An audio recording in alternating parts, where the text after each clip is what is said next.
नमस्कार, बहुत बहुत स्वागत है आपका राज्यसभा टीवी में। मैं हूं दीपक डोभाल। एक नजर इस वक्त की हेडलाइंस पर। जम्मू कश्मीर के अधिकतर इलाकों में बिजली आपूर्ति बहाल, कई सड़कों पर यातायात शुरू। महामारी से निपटने के लिए केंद्र देगा हर संभव मदद। महाराष्ट्र में बीजेपी और शिवसेना के बीच गतिरोध जारी, चुनाव बाद होगा मुख्यमंत्री का चयन, बीजेपी का ऐलान। वियतनाम दौरे पर पहुंचे राष्ट्रपति प्रणब मुखर्जी, आज वियतनाम के राष्ट्रपति से मुलाकात, तेल गैस क्षेत्र में होगा समझौता। आईएस के खिलाफ अमेरिकी लड़ाई में कई अरब देश भी शामिल, ऑस्ट्रेलिया का सैन्य मदद का भरोसा, पेरिस में आज सम्मेलन। और डेविस कप में सोमदेव देववर्मन की शानदार जीत, सर्बिया के दुसान लाजोविच को कड़े मुकाबले में दी मात, भारत की संभावना बरकरार। और अब समाचार विस्तार से। सबसे पहले बात जम्मू कश्मीर की, तो जम्मू कश्मीर में राहत और बचाव का काम जारी है। अब तक करीब 1,84,000 लोगों को सुरक्षित निकाल लिया गया है। केंद्रीय स्वास्थ्य मंत्री ने राज्य सरकार को महामारी से निपटने के लिए हर मुमकिन मदद का भरोसा दिलाया है। हम हैं पंथा चौक में इस समय, और ये जो बाईपास रोड है वो जम्मू को कनेक्ट करती है बाई तरफ से और श्रीनगर सिटी को कनेक्ट करती है दाई तरफ से।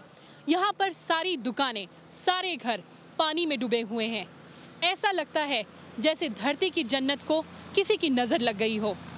बाढ़ के कहर से जूझ रहे जम्मू कश्मीर में सेना और एनडीआरएफ के जवानों ने अब तक 1,84,000 से भी ज्यादा लोगों की जानें बचाई हैं। वायुसेना और आर्मी एविएशन कोर के 84 परिवहन विमानों और हेलीकॉप्टर राहत और बचाव कार्य में लगे हैं। वहीं कश्मीर घाटी में अब तक 60% और जम्मू क्षेत्र में 85% विद्युत आपूर्ति बहाल कर दी गई है। मुख्यमंत्री उमर अब्दुल्ला ने भरोसा दिलाया है कि समूचे जम्मू डिवीजन में 15 दिन के भीतर पूरी तरह विद्युत आपूर्ति बहाल कर दी जाएगी। मुख्यमंत्री ने राहत और पुनर्वास के कामों पर जोर दिया है। We are in the process of getting relief to as many areas as we can. Our primary focus, as I mentioned to you earlier, was to rescue those people who were marooned in the water.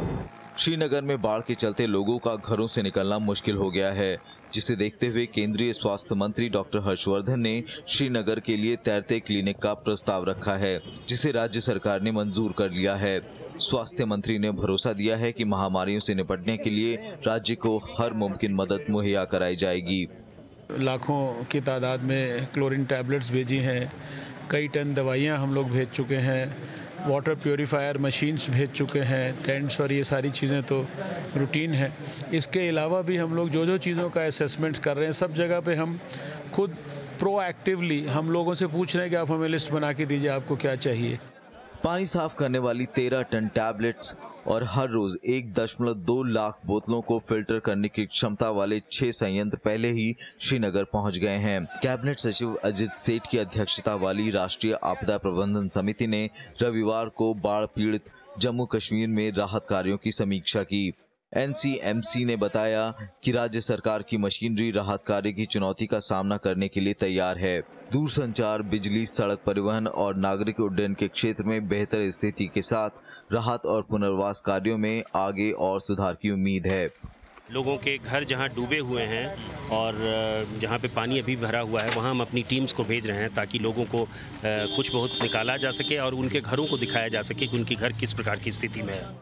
वहीं बड़ी तादाद में जम्मू कश्मीर में आई आपदा के पीड़ितों की मदद के लिए लोग आगे आए हैं। हमने एक जो है यहाँ के लंगर का बंदोबस्त किया है और इसमें हमने पूड़ियाँ जो हैं और छोले जो हैं वो ड्राई पैक करके हम उन तक पहुँचाने की कोशिश कर रहे हैं। और आज हमें पूरा तकरीबन इस वक्त लगभग कोई 10-15 क्विंटल जो है जो सामग्री है वो तैयार हो चुकी है और उसको हमने एयरलिफ्ट करवा के कल जो है हमने वो श्रीनगर में पहुँचा देनी है। श्रीनगर और जम्मू क्षेत्र में 19 राहत शिविर लगाए गए हैं, जहां बाढ़ की त्रासदी से बचाए गए हजारों लोगों ने शरण ले रखी है। सड़क संपर्क बहाल करने के लिए सीमा सड़क संगठन के 5 कार्यदल श्रीनगर, रजौरी और अखनूर में तैनात किए गए हैं।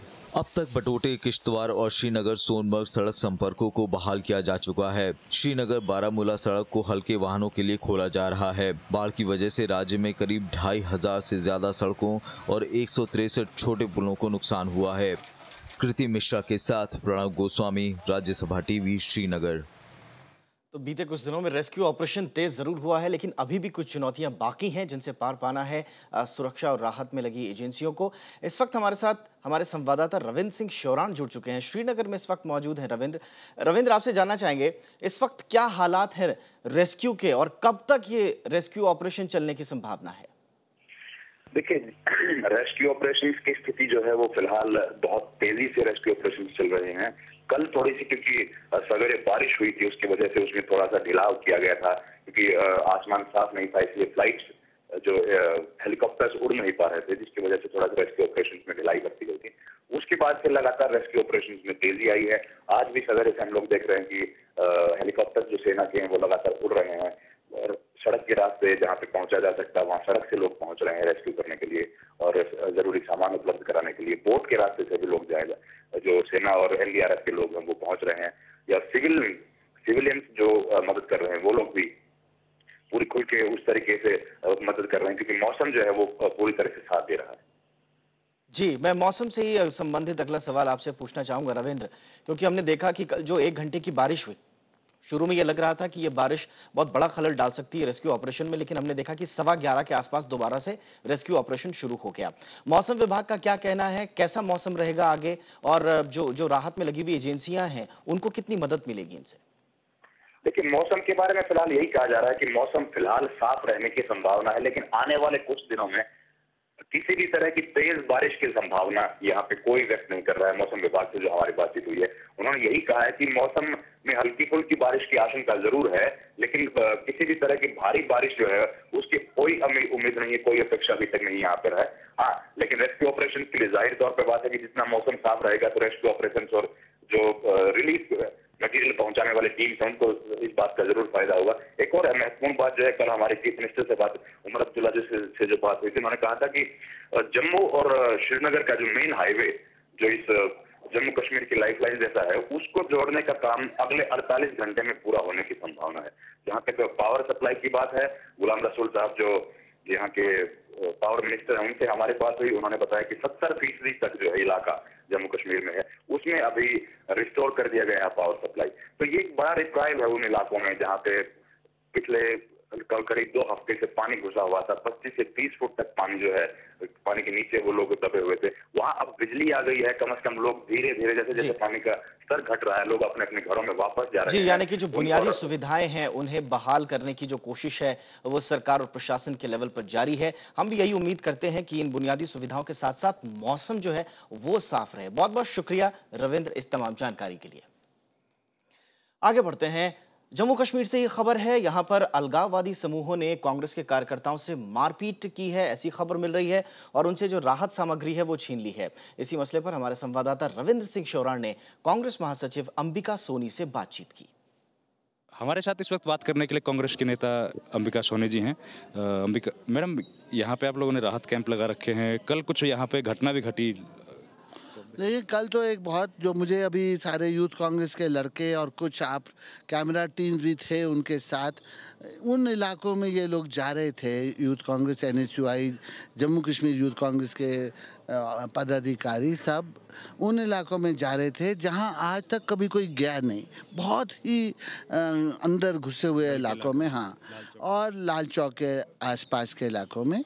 और फिर इनके साथ जो घटना घटी, बहुत हैरानगी की बात है कि अपने आप इतने बड़े दावे करने वाले लोग, और यासीन मलिक साहब जिनको मैं अक्सर टीवी में देखती हूँ, बहुत लंबी लंबी बातें कहते हैं, और आज जब उनके लोग, जम्मू कश्मीर के लोग बिल्कुल ललकार रहे हैं पानी की बूंद के लिए, तो इनकी नाव छीनी, इनका सामान फेंका, और नाव को हथियारने के बाद कुछ सामान रखा कि मैं राहत दूंगा, और आगे जाकर नाव को छोड़ दिया, और कुछ प्रेस वालों से लंबी चौड़ी बात अपने बारे में कहने लगे। और ये बात सारी हमारे यूथ वालों ने रिकॉर्ड कर ली है, और शायद उसमें राज्यसभा टीवी वाले भी थे और भी लोग थे जिन्होंने ये वो चश्मदीद गवाह हैं इन सब चीज़। माता वैष्णो देवी मंदिर के पास मौसम पर नजर रखने वाली अत्याधुनिक वेधशाला लगाई गई है। इससे जम्मू क्षेत्र की नदियों के जलस्तर पर लगातार नजर रखी जा सकेगी। नदियों में पानी बढ़ने और खराब मौसम की तुरंत चेतावनी जारी हो सकेगी। अब तक जम्मू कश्मीर में मौसम से जुड़ी सूचनाओं के लिए भारतीय मौसम विभाग पर निर्भर रहना पड़ता था। जम्मू कश्मीर में आई भीषण बाढ़ के बाद यह फैसला लिया गया है। आप देखो कि सूचना का जो डिसेमिनेशन है, विस्तारण है, वो ज्यादा से ज्यादा माध्यमों से हो और ज्यादा से ज्यादा लोगों तक सूचना पहुंचे, ताकि वो अपने जान माल की सुरक्षा में उस सूचना का प्रयोग कर पाए। और बारिश ने देश के कुछ और इलाकों में भी मुश्किल हालात पैदा किए हैं। बिहार के बांका की बात करें तो यहाँ मूसलाधार बारिश और बिजली गिरने से 5 लोगों की मौत हो गई है। मरने वालों में एक महिला भी शामिल है। बिहार के कई इलाकों में पिछले कुछ दिनों से भारी बारिश हो रही है, जिससे जनजीवन पर खासा असर पड़ा है।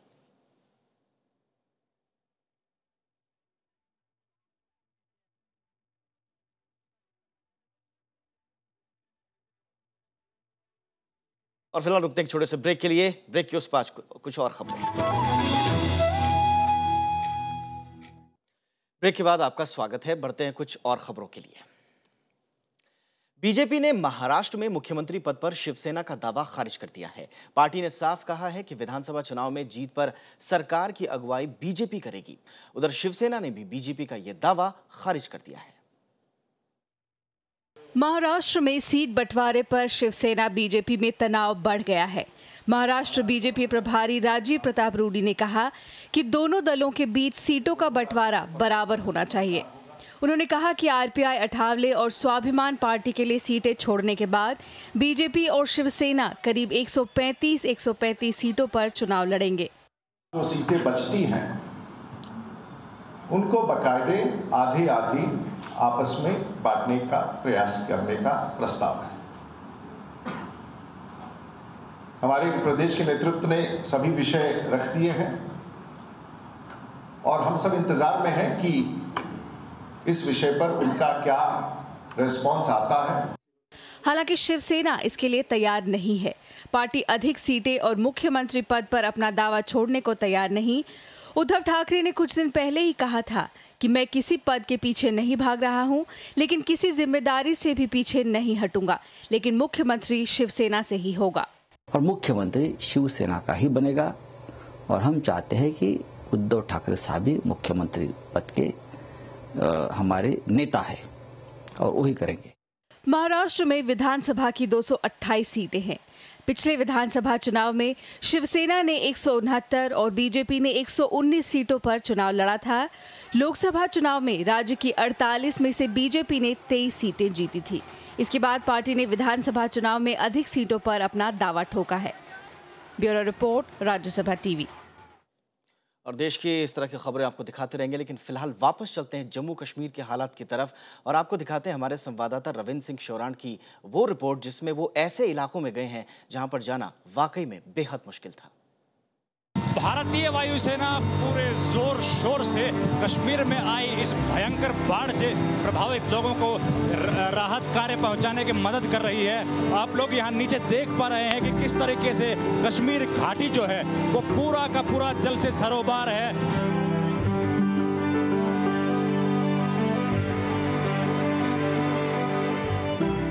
इस हेलीकॉप्टर में बचाव कामों में लगी नावों के लिए ईंधन ले जाया जा रहा है। जैसे ही हेलीकॉप्टर से ईंधन उतारा गया, बाढ़ से पीड़ित लोगों को इसमें सुरक्षित स्थानों पर उतारने का काम शुरू हो गया। हमने कुछ पीड़ितों से बात की। आर्मी पूरी सहायता कर रही है। आर्मी ही एक जरिया है जो सहायता, सिविल डिपार्टमेंट कोई नहीं है। सामान डूब गया, सब सामान चला गया, बचने की जान बचाने मुश्किल पड़ गई थी। बाढ़ की त्रासदी का ऊपर से सर्वेक्षण करने के बाद हमने जमीनी हकीकत जानने की कोशिश की और नाव का सहारा लिया। हम लोग इस वक्त श्रीनगर के मशहूर लाल चौक पर हैं।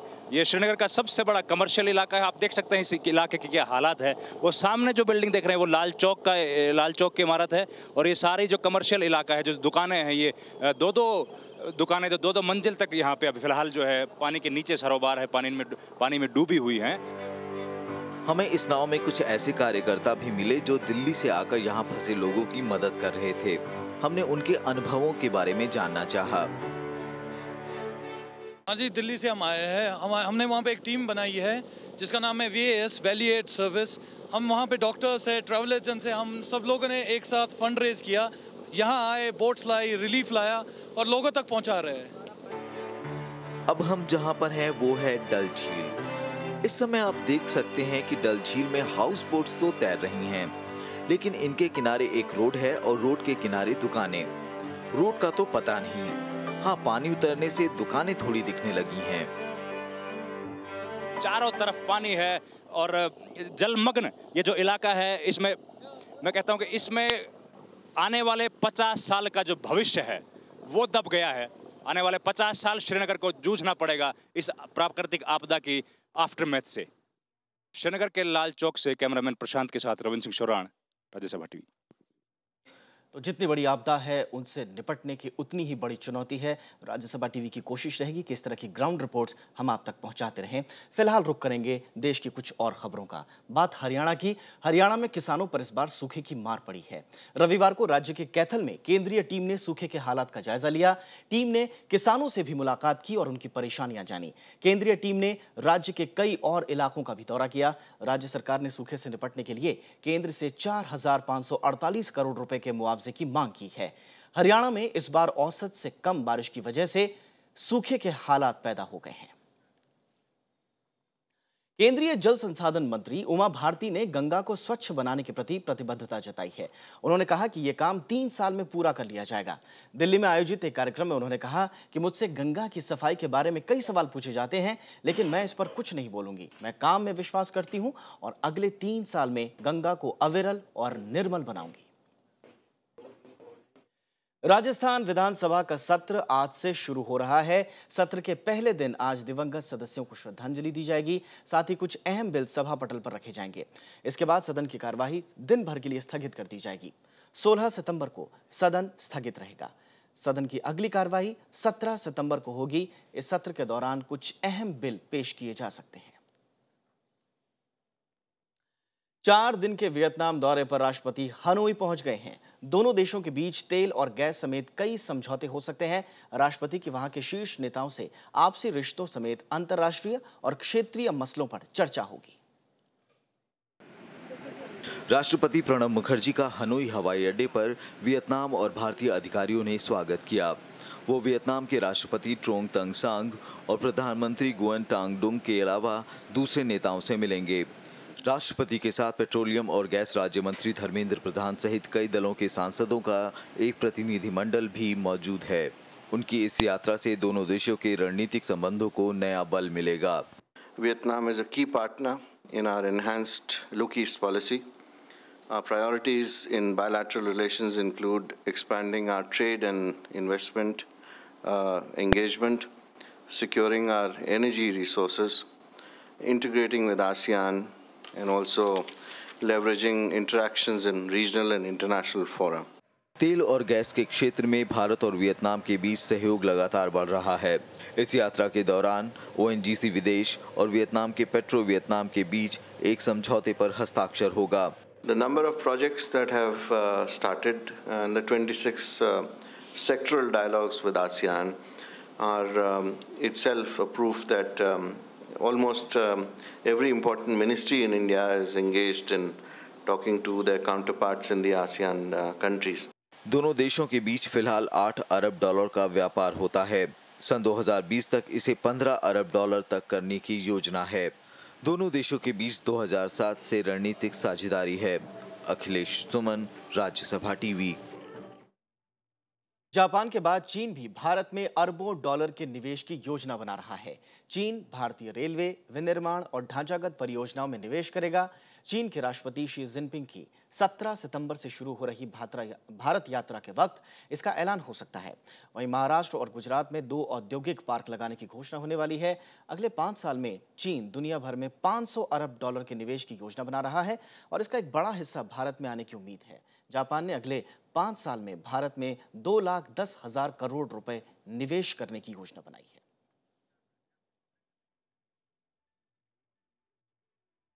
और फिलहाल रुकते हैं छोटे से ब्रेक के लिए, लेकिन ब्रेक के उस पार स्वीडन चुनाव में सोशल डेमोक्रेट्स गठबंधन को जीत।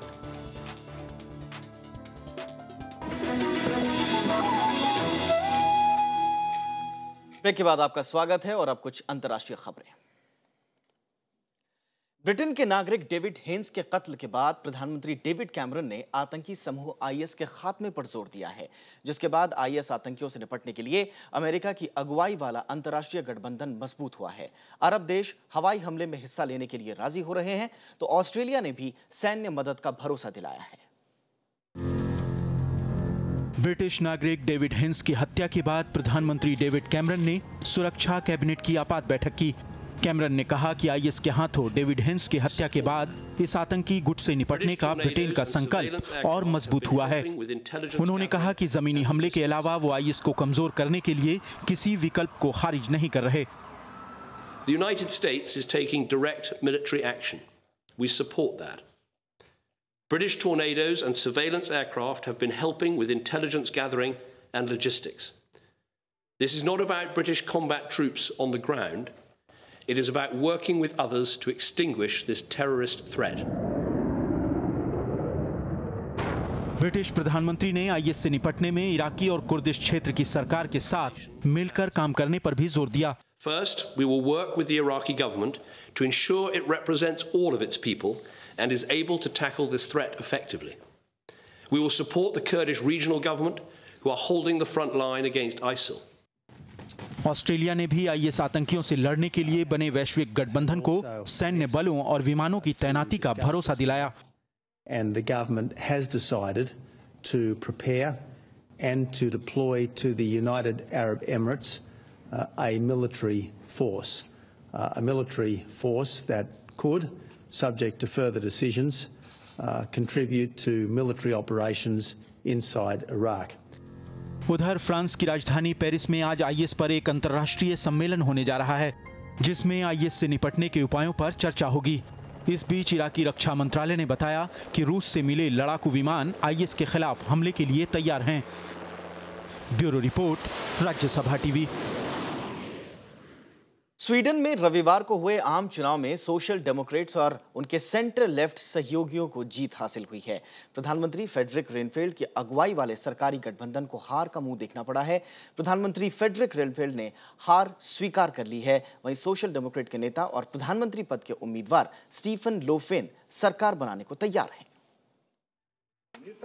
स्वीडन आम चुनाव में सोशल डेमोक्रेट की अगुवाई वाले गठबंधन को 43.7% वोट मिले, जबकि सत्तारूढ़ सेंटर राइट गठबंधन 39.3% वोट ही हासिल कर सकी। लेकिन फार राइट स्वीडन डेमोक्रेट्स ने 2010 के चुनाव के मुकाबले शानदार प्रदर्शन करते हुए 12.9% वोट हासिल किए। चुनावी नतीजों में पिछड़ने के बाद पिछले 8 साल से सरकार चला रहे प्रधानमंत्री फ्रेडरिक रेनफेल्ड ने हार स्वीकार कर ली। De rödgröna har nu fler mandat än alliansen och vi kommer hålla vad vi har sagt.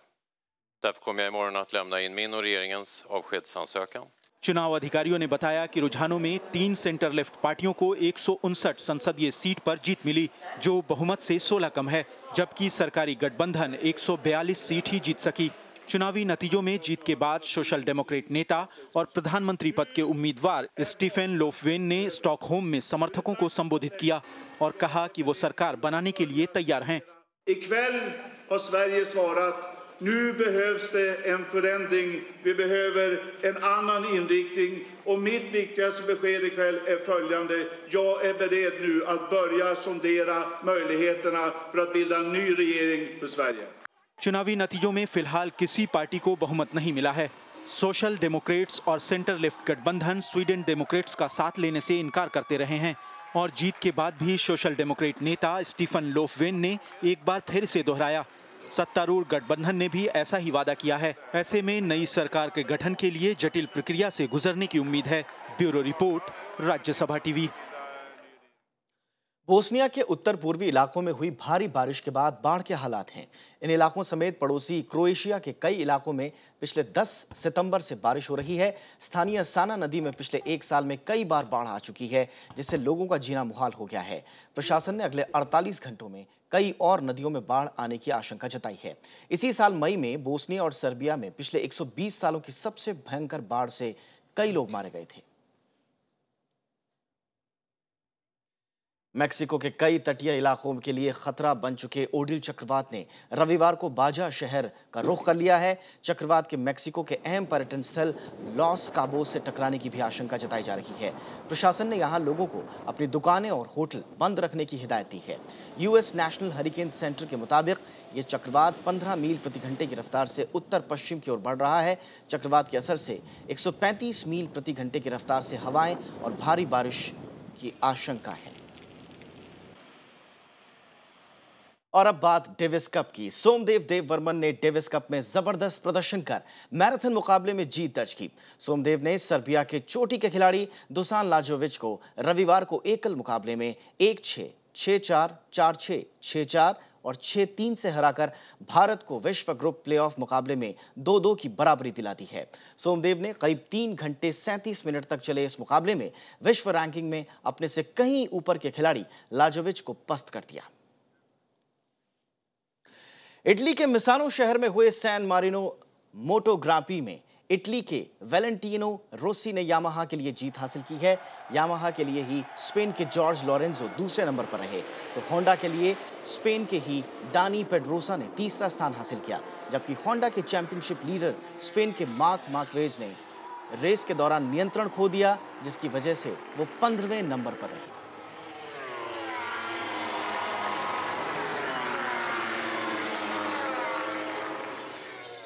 इसी के साथ इस बुलेटिन में इतना ही, लेकिन चलते चलते एक नजर हेडलाइंस पर। जम्मू कश्मीर के अधिकतर इलाकों में बिजली आपूर्ति बहाल, कई सड़कों पर यातायात शुरू। महामारी से निपटने के लिए केंद्र देगा हर संभव मदद। महाराष्ट्र में बीजेपी और शिवसेना के बीच गतिरोध जारी, चुनाव बाद होगा मुख्यमंत्री का चयन, बीजेपी का ऐलान। वियतनाम दौरे पर पहुंचे राष्ट्रपति प्रणब मुखर्जी, आज वियतनाम के राष्ट्रपति से मुलाकात, तेल गैस क्षेत्र में होगा समझौता। आईएस के खिलाफ अमेरिकी लड़ाई में कई अरब देश भी शामिल, ऑस्ट्रेलिया का सैन्य मदद का भरोसा, पेरिस में आज सम्मेलन। और डेविस कप में सोमदेव देववर्मन की शानदार जीत, सर्बिया के दुसान लाजोविच को कड़े मुकाबले में दी मात, भारत की संभावना बरकरार।